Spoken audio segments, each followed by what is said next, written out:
Hey, what's up guys? It is time for an update on the G5 PowerPC. And as you can see here, this is all the guts from it on the floor. And over here is the G5. Pretty hard conversion. I mean, it was fun, but a lot of pain in the ass things you have to deal with. I obviously had to make some, sacrifices here and there and a couple compromises, but I think it turned out pretty good. I'm actually not completely done with it. This is just the first, iteration of what this is going to become. So let's go ahead and look inside. As most of you know, there's been tons of G5 conversions over the years.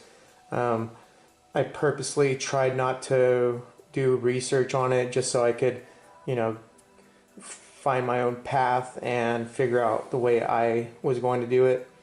I'm sure other people have come to the same, way of doing things that I did, just out of necessity. There it is, guys.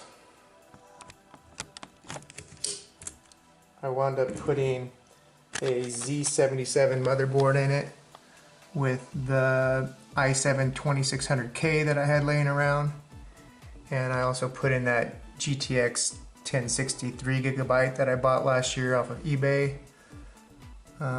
Like I said, it's not really finished yet. I just wanted to give you guys an update, show you what I've done so far, and I don't know, it's turning out pretty cool. The one thing that I did to make it easy on myself is I took apart my half 932 case that I've been, picking parts off of for years now, and I actually cut out the motherboard tray from it and the rear I/O and used that. And it was a tight fit, mainly because that I/O is for a full ATX setup, but I made it work. I wound up cutting this tray open so I could fit the motherboard up inside there, up above where it normally would sit. I probably should have used a regular, MATX.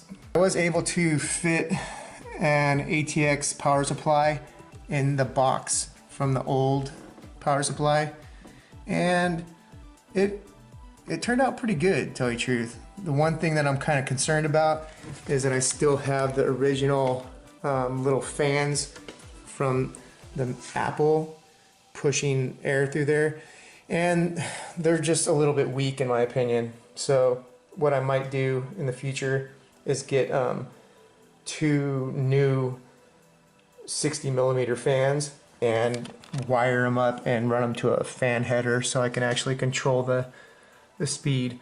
And I haven't even attached this fan yet because I'm still dealing with the I/O, and I actually have an I/O cable coming with some USB 3.0 and stuff that I'm going to try to fit inside here, and this one already has little mounting holes in it and stuff, so it can go right back in there all nice and pretty. And I did use the old power button. I hooked that one up, so that's functional. Probably the biggest compromise that I had to make is because of the I/O panel and stuff that I used, there just wasn't enough room to keep the 2 fans back there that are on the Mac. So I basically had to chop that entire section out and replace it. And because this was a super low budget situation, I could have found some matching steel or matching aluminum, but I decided to just chop a plastic front panel off of one of my Dell cases that I had. And it doesn't look too bad, but it is somewhat of a compromise. It kind of, from like back here, it doesn't look too bad, but eventually I'm probably going to be buying a piece of metal and doing it that way. But back here it turned out pretty good. I just have it like bolted in, I don't mind it. I'm glad that the power supply plug, I was able to line that up and everything, so it looks nice and clean. There's a lot of space right here, and eventually I want to, install a nice radiator and reservoir and everything, and get it all pimped out, water cooled style. So, but that's down the road when I have more cash to dump into it. Right now, I've spent probably only like $150 putting this together. So, I mean, the case was free, and most of the other parts I had laying around. So, the front power, I wired it so this LED is always on.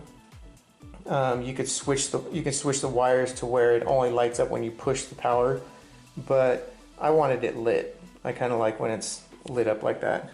So, hopefully I'm going to be able to install some I/O here, make it clean. What I think I'm probably going to do is cut out this FireWire and do double USB 2.0s and then one USB 3.0 up here, I think. Or maybe I'll do double USB 3.0s and then one 2.0 up here. I don't know. But I do want it to look clean and similar to, the stock. But this FireWire is gonna go. I just don't want like a old FireWire plug just sitting there for no reason. So anyways, that's it. Oh, let's turn it on. What am I doing?